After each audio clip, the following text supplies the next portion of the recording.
आप love marriage शादी किए थे या अरेंज मैरिज? लव ही था। मैडम जी का कितना हाथ रहा आपको ये वर्दी दिलवाने में? बहुत ज़्यादा। एक मारुति सुजुकी कंपनी थी, मैंने उसमें काम किया।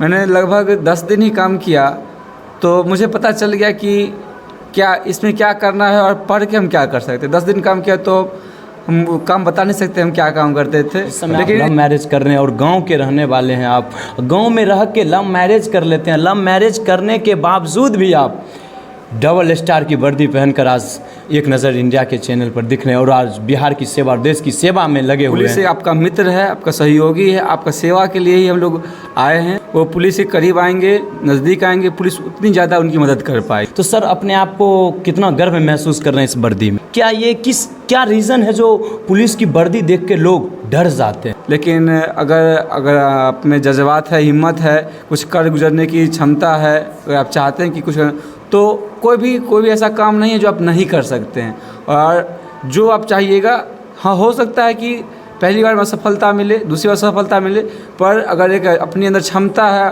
और आपको खुद पे विश्वास होना चाहिए कि हम ये कर सकते हैं। अगर आप पर विश्वास है तो आप ये बेशक ही कर सकते हैं, इससे कोई आपको रोक नहीं सकता है। आप देख रहे हैं एक नज़र इंडिया।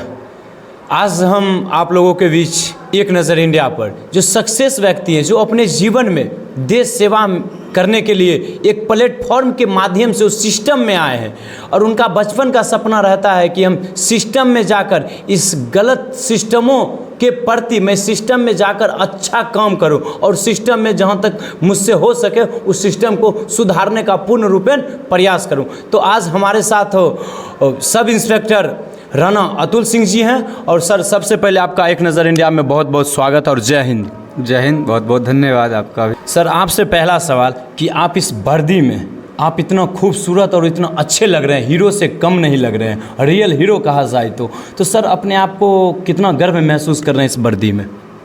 देखिए, तो वर्दी पहनने का एक अलग ही एहसास होता है।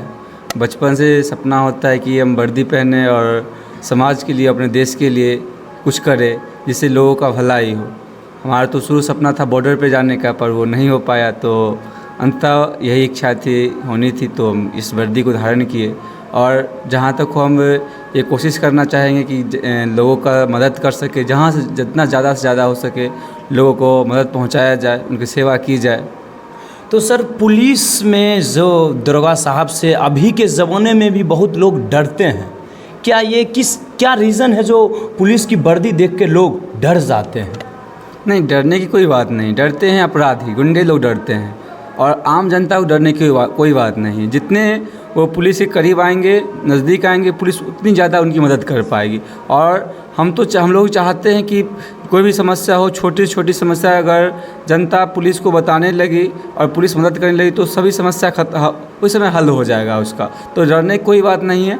पुलिस आपका मित्र है, आपका सहयोगी है, आपका सेवा के लिए ही हम लोग आए हैं। और सेवा हमारी पहला मकसद होता है कि सेवा करना। तो डरने की कोई बात नहीं। हम आपके मित्र हैं, दोस्त हैं, आपके परिवार के ही लोग हैं, तो डरने की कोई बात नहीं है। तो सर हम सुने आप शादीशुदा हैं, क्या सही बात है? जी बिल्कुल। तो सर आप लव मैरिज शादी किए थे या अरेंज मैरिज? लव ही था। लव ही था ना सर? तो आप फिर मतलब शादी होने के बाद ये मतलब वर्दी मिला आपको ना? जी। तो फिर अपने आप को सर जब शादी कर लिए, लव मैरिज शादी कर लेते हैं, उसके बाद भी मतलब अपने जीवन में कितना मतलब कठिनाइयों का सामना करना पड़ा जिस समय आप लव मैरिज कर रहे हैं और गांव के रहने वाले हैं आप, गांव में रह के लव मैरिज कर लेते हैं। लव मैरिज करने के बावजूद भी आप डबल स्टार की वर्दी पहनकर आज एक नज़र इंडिया के चैनल पर दिख रहे हैं और आज बिहार की सेवा और देश की सेवा में लगे हुए हैं। तो फिर जो शादीशुदा होने के बाद जो लड़का नहीं पढ़ पाते हैं और जो मतलब पढ़ना चाहते हैं और अपना फैमिली को चलाते हुए, बीवी को देखते हुए, सारा खर्च उठाते हुए मतलब संभव नहीं हो पाता है, तो अपने आप को कैसे मैनेज किया आप? देखिए, शादी के बाद तो ये करना थोड़ी सी मुश्किल होती है, ज़्यादा मुश्किल नहीं है, पर इसके लिए अंदर से जज्बात होने चाहिए, अंदर से एक लगन होनी चाहिए कि मुझे ये करना है तो करना है। इसके लिए चाहे जो हो जाए, थोड़ी बहुत कष्ट तो होता ही है, क्योंकि हम लोग एक बैकग्राउंड फैमिली से आते हैं, जो मध्यम वर्गीय फैमिली होता है, तो शादी से पहले तो बहुत ही प्रॉब्लम होता है और उसमें अपना भी पढ़ना है, पढ़ाना है, फिर से फैमिली भी देखनी है, तो बहुत से प्रॉब्लम आते हैं। लेकिन अगर अगर आप में जज्बात है, हिम्मत है, कुछ कर गुजरने की क्षमता है, अगर आप चाहते हैं कि कुछ तो कोई भी ऐसा काम नहीं है जो आप नहीं कर सकते हैं। और जो आप चाहिएगा, हाँ हो सकता है कि पहली बार में असफलता मिले, दूसरी बार सफलता मिले, पर अगर एक अपने अंदर क्षमता है और आपको खुद पे विश्वास होना चाहिए कि हम ये कर सकते हैं, अगर आप पर विश्वास है तो आप ये बेशक ही कर सकते हैं। इससे कोई आपको रोक नहीं सकता है। आप अगर चाहते कि हम ये काम हमको करना है, चाहे जैसे करना है, तो आप भूखे रह के, नमक रोटी खा के या किसी तरह जो है अपना उस चीज़ को पा सकते हैं जो आप पाना चाहते हैं। हमने अभी कई बार असफलताओं को देखा है। कई बार तो हमने छट गया, बहुत इतना तो होता था कि हम अब जब हम लोग आते थे 2-3 बार हम कांस्टेबल से छट गए, एक बार ऐसे GDM में छट गए, तो फिर उसमें मन नहीं करता था फिर लौट के घर जाए। लेकिन फिर एक सपना था, एक माँ बाप का एक था कि मेरा बेटा कुछ करे, और फैमिली की जिम्मेवारी, जब तक लोगों को जिम्मेवारी महसूस नहीं होती फिर कुछ नहीं कर पाते। तो एक जिम्मेवारी होना चाहिए कि हमको ये करना है लाइफ में, और हमारे ऊपर इन जिम्मेवारियों का बोझ है, तभी हम कुछ कर पाते हैं। तो सर जैसे आप बोले जिम्मेदारी, लोगों के अगर घर की प्रति जिम्मेदारी उनके अगर सर पे रहता तो 10,000 5,000 वाला जॉब करने बाहर चले जाते हैं, प्रदेश चले जाते हैं और अपना फैमिली के संभालने के लिए वो तैयार हो जाते हैं। तो फिर अपने आप को आप कैसे मना पाएँ, क्योंकि आपके ऊपर जिम्मेदारी था, फिर भी आप पढ़ रहे हैं। जिम्मेदारियों में अक्सर लोग प्रदेश भाग जाते हैं, कमाने चले जाते हैं कि जे थोड़ा बहुत ही 2-4 5,000 10,000 15,000 रुपया आ जाए कि 2 वक्त की रोटी अच्छा से हमारे फैमिली वाले लोग खा सके। तो फिर भी आप पढ़ रहे हैं, क्योंकि पढ़ने के दौरान आपको जहाँ तक पैसा लग रहा है, एक पैसा आपके पास नहीं आ रहा था, तो फिर भी आप कहाँ शादी भी कर लिए, तो फिर उनके कैसे आप देख रेख करते थे, कहाँ से पैसा लाते थे? देखिए ये तो जायज़ प्रॉब्लम है, और हमने भी ये किया था। हमने भी जब शादी किया था तो बहुत प्रॉब्लम हो रहे थे, तो मैंने भी दिल्ली गया, और दिल्ली में हरियाणा एक गुड़गांव में एक मारुति सुजुकी कंपनी थी, मैंने उसमें काम किया। मैंने लगभग 10 दिन ही काम किया, तो मुझे पता चल गया कि क्या इसमें क्या करना है और पढ़ के हम क्या कर सकते हैं। 10 दिन काम किया तो हम काम बता नहीं सकते हम क्या काम करते थे, लेकिन वो कह सकते हैं कि एक लेबर क्लास ही काम था। तो मैंने देखा कि अगर मैं इतना ज़्यादा मेहनत यहाँ करके ये 5,000 कमा सकता हूँ, तो थोड़ी सी प्रॉब्लम और सही, अगर मैं अपने पढ़ाई पे मेहनत कर लिया इतना, तो मैं आगे कुछ ना कुछ ज़रूर कर लूँगा। मुझे अपना विश्वास था कि मैं आगे कर लूँगा। तो मैंने वहाँ से उसी दिन 10 दिन के अंदर ही मैंने वो छोड़ दी, और एक दोस्त लोगों से कुछ पैसे लेके मैं वहाँ से वापस आ गया, और फिर यहाँ पे अपना कुछ पढ़ाना, बच्चों को पढ़ाना, वो काम शुरू कर दिया। उसे थोड़ा कष्ट तो होता था, लेकिन थोड़ा मोड़ा चल जाता था, जिससे कि अपना पढ़ाई भी हो जाता था और फैमिली भी चल जाता था। क्योंकि सर आप कहीं ना कहीं कहा जाए तो अब ज़्यादा मोटिवेट तब हुए जब आप यहाँ से शादी करके गए आप प्रदेश, और वहाँ एक कंपनी में जॉब करें। तो अब 10 दिन में आपको पता चल जाता है कि ना, इतना मेहनत करने से फ़ायदा, अगर इतना मेहनत अगर पढ़ाई के प्रति कर दें तो कुछ अच्छा कर पाऊँगा। जी जी बिल्कुल। तो आपके साथ ऐसा हुआ कि आप जैसे ही शादी किए और आपके ऊपर केस हो गया?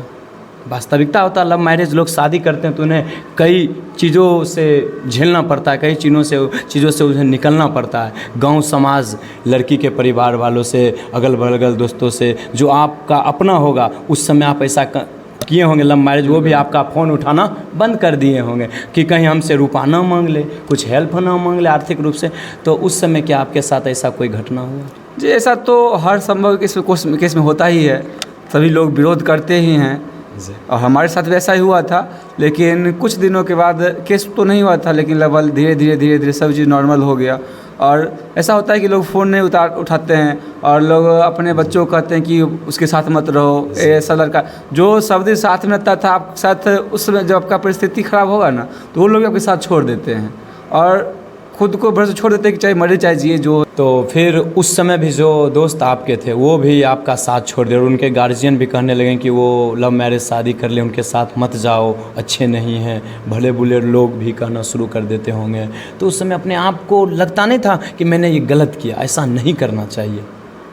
नहीं, ऐसा होता है कि आसपास के लोग तो हर गली, हर मोहल्ले, हर दूसरे घर में हमारी चर्चा होती थी उस समय कि वो ऐसा किया, वो ऐसा किया, वो ऐसा किया, अच्छा किया, ख़राब किया। हर घर में, दूसरे घर में ये चर्चाएँ प्रतिदिन होती थी, और ये चर्चा लगभग 5-6 महीने तक लगातार होती रही। लेकिन मैं इन सब ऊपर ज़्यादा ध्यान नहीं देता था। लोग का काम था कि वो अपना चर्चा करे, हमारा काम तो मैं अपना कर्तव्य करूँ। मुझे जो करना उचित था मैंने वो किया, और उन लोगों को अगर उचित लग रहा था कि वो हमारे अथी करके वो अपना अच्छा कर लेते हैं। बहुत लोग होते थे दिन भर, नहीं होता है कि गांव समाज में चार गो लोग बैठ गए और जिनका कोई काम धंधा नहीं था, उसे मतलब नहीं है, बस उस टाइप के लोग 4 लोग बैठ के कर रहे हैं। तो जो आपकी जो बातें कर रहे थे, आपकी शिकायतें कर रहे, आपके बारे में चर्चा कर, कि आप अपने कानों से सुनते थे या कोई दोस्त लोग फ़ोन के ज़रिए आपके बताते थे कि आपके बारे में वो फलना आदमी चिलना आदमी ये सब बातें बोल रहे हैं? देखिए, ये तो ये था कि सामने में तो कोई कुछ बोल लेता है, कितना भी गंदा हो सामने कोई नहीं बोलता है, लेकिन हमें किसी न किसी माध्यम से सूचना तो मिल जाती थी कि आपके बारे में ये ऐसा बात हो रहा है, ऐसा बात हो रहा है। तो लेकिन मैंने इस सब चीज़ों पर कभी ध्यान नहीं दिया कि लोग मेरे बारे में क्या बोल रहे हैं।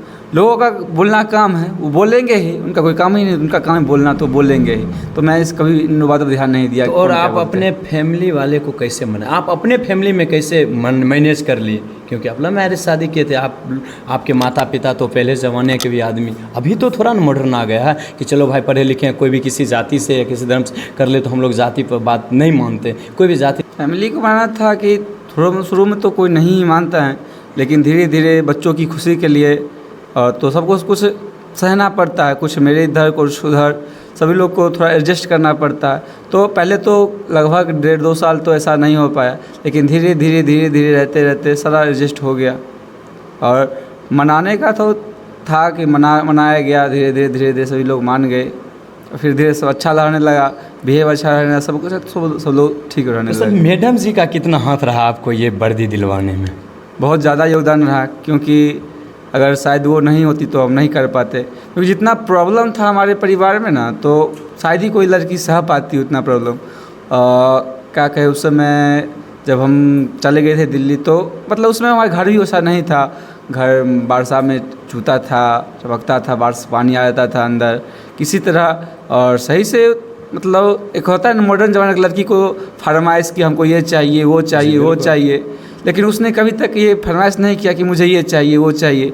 जितना मैंने उसको दिया उतना ही में वो खुश रही, संतुष्ट रही और हमेशा मेरा सपोर्ट करते रही। हमें बोला कि जब मैं छट गया था कांस्टेबल के दौर में, तो उस समय मैं बोला कि मैं अब हमसे नहीं होगा, अब हम जाते हैं फिर से कोई दिल्ली में बम्बई में कुछ काम पकड़ लेंगे, कोई प्राइवेट जॉब पकड़ लेंगे, किसी तरह परिवार का गुजारा करना है। ये 5-10 हज़ार में हम कोचिंग पढ़ाते थे, तो इसमें कुछ नहीं होने वाला है। कोचिंग में से तो पैसा पूरा तो मिलता नहीं है उस समय, तो थोड़ा बहुत अपना जेब खर्चा कहा जाए तो किताबों के दाम ऊपर होता था। तो किसी तरह कोचिंग एक जरिया था हमारे लिए, एक आमदनी का एक स्रोत था, और कहे तो हमारा पढ़ाई का जो सबसे मजबूत स्तंभ वो कोचिंग ही था, क्योंकि जितना हम पढ़ाते थे उतना हमको भी याद होता था, और हम जितना बच्चों को ज्ञान देते थे और उनसे उनको भी फ़ायदा होता था और हमको भी फ़ायदा होता था। और उनसे अगर हम ज्ञान देते थे तो उसके बदले दक्षिणा के रूप में जो हमें मिलता था उससे थोड़ा बहुत गुजारा कर लेते थे। तो उस समय वो हमें बहुत सपोर्ट की कि आप नहीं जाइए और थोड़ा सा और कोई बात नहीं, कोशिश कीजिए थोड़ा सा और हो ही जाएगा, अगर भगवान का आशीर्वाद है तो हो ही जाएगा, ज़्यादा टेंशन नहीं लेना है, वहीं जाइए। हम उस इतना हो गया था, मेरा दिल बहुत ज़्यादा टूट गया था कि अब हमसे नहीं होगा, अब हमको जाना ही पड़ेगा, क्योंकि 2-3 बार हम थोड़ा सा के लिए चुक जा रहे थे। तो लेकिन उसने बहुत हौसला बढ़ाया, समझाया, बहुत सपोर्ट किया, हाँ, तो हम ये कर पाए।